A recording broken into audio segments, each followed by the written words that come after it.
Hello, ఇవాళ మన recipe carrot halwa అనమాట. సో ఫస్ట్ మనం ఏం చేసామంటే క్యారెట్ పీల్ చేసేసాము. అప్పటి వరకు ఫస్ట్ పాలు కాగబెడతాము.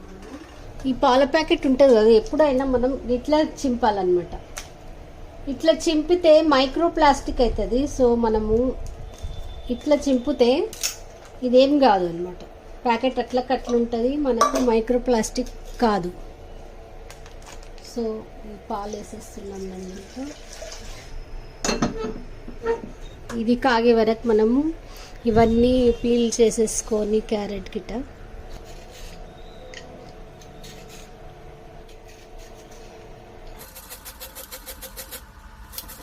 ఇంత వెళ్ళింది తురుము. మనం దీంట్లో ఫస్ట్ నెయ్యి వేసుకుందాము.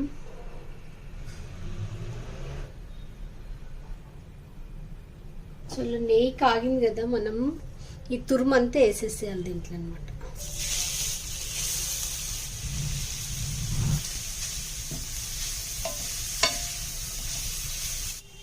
మంచిగా నెయ్యిలో ఫ్రై చేసుకోవాలి మనము. దీనికి కొద్దిసేపు ఏం చేస్తే నేను మూత పెడతా. దీంట్లో ఏం చేస్తాం, మనం పాలు వేస్తాం.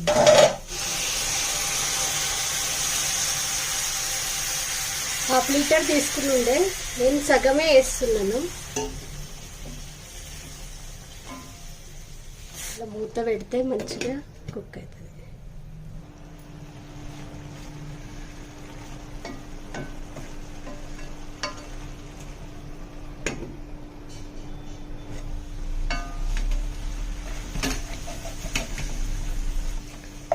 మంచి వాసన వస్తుంది. ఇప్పుడు దీంట్లో ఒక కప్పు షుగర్ వేసేస్తున్నాం.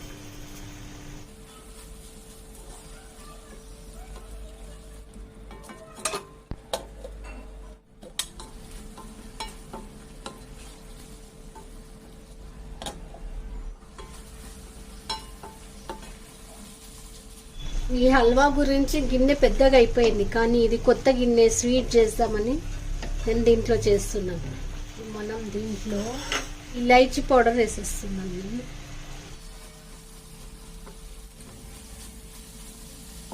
ఇక్కడ కొన్ని బాదం పప్పు గిట్ట కొద్దిగా వేసేసుకుంటున్నాను.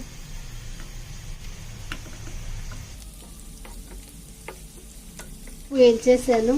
ఇవి లాస్ట్లో వేస్తాను, ఇప్పుడే కాదు. చూడండి ఇట్లా నెయ్యి అంతా ఇడిచేస్తుంది. ఇట్లా నెయ్యి ఇడిచే వరకు ఫ్రై చేసుకోవాలి.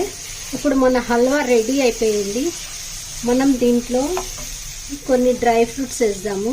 ఇది పైన వేస్తానికి గార్నిషింగ్ పెట్టాను నేను. కొన్ని ఉన్నాయన్నమాట నా దగ్గర. ఈ కొన్ని గార్నిషింగ్ పెడతాము.